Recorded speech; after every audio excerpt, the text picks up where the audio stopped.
ভালো লাগে, খুব সুন্দর লাগে এটা। চলে গেলাম, আবার এসো। হ্যাঁ,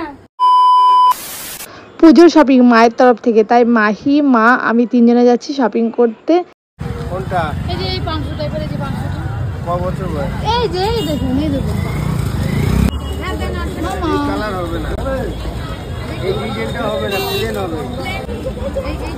গত বছর মা দুজোড়া জুতো কিনে দিয়েছে, দুজোড়াই ছোট হয়ে গেছে। এখন বাড়ন্ত সময় মেয়েরা তো এমনিতেই বড় হয়ে যায় তাড়াতাড়ি করে। তারপরে কি হলো, জুতোটাই পুরো লস। এবার ভাবলাম যে একটু বড় থেকে নেবো, তো একটু বড় বড় থেকে নিয়ে, তার সাথে মা বললো তুইও এক জোড়া নিয়ে নে। মা বলার আগে আমার ভাবা শুরু হয়ে গেছে। তারপর দেখলাম হ্যাঁ এই জুতোটা বেশ ভালো লাগে, নিয়ে নিলাম। তারপর চলে আসলাম মাহির পাপার জন্য কেনাকাটি করতে। আজকে যা কিছুই কিনবো না কেন সবই মায়ের তরফ থেকে পুজোর শপিং। তারপরে যে মাহির পাপার জন্য জামা কাপড় কিনতে আসলে খুব বিরক্তপনা করে, ওর এটা পছন্দ না, ওটা পছন্দ না, ভিডিও কল করে দেখাচ্ছি আর ওর থেকে বোঝা যায় সামনে না দেখলে ওর এটা পছন্দ হচ্ছে না, আমাদের যেটা ভালো লাগে সেটা ভালো লাগছে না। মা বলো তুই এটা নিয়ে নে, তো মা খুব রেগে যাচ্ছে, আমারও খুব অধৈর্য লাগছে এরকমই, এই জন্য ওর জামা কাপড় কিনতে আসি না। মাহির জামা, এই যে মাহির জামা, দেখি এখানে বসো, এখানে বসো মা, বসো, তাকাও মায়ের দিকে, তাকাও। গেঞ্জি কাপড়, হ্যাঁ হ্যাঁ। মাহি দিদুন মাহিকে 3টে ড্রেস কিনে দিল, খুব সুন্দর সুন্দর ড্রেস। ছোটোবেলায় এরকম মনে হতো না যে পুজোর 5টা দিন 5টা ড্রেস পরবো। মাহির এখন 3টে হয়েছে, দিদুন দিয়েছে, এখনও বাকি রয়েছে।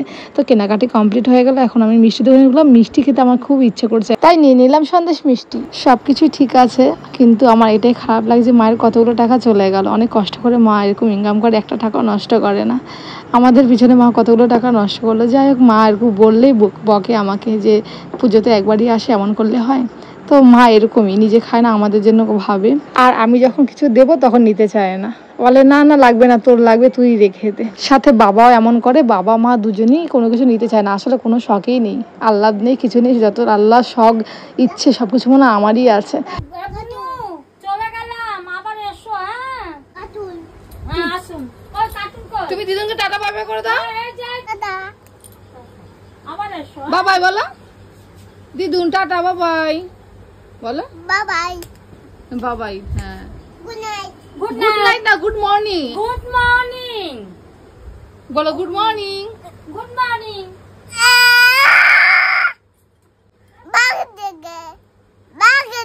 বলছে ভাগ এখান থেকে, কি অসভ্য কথাবার্তা।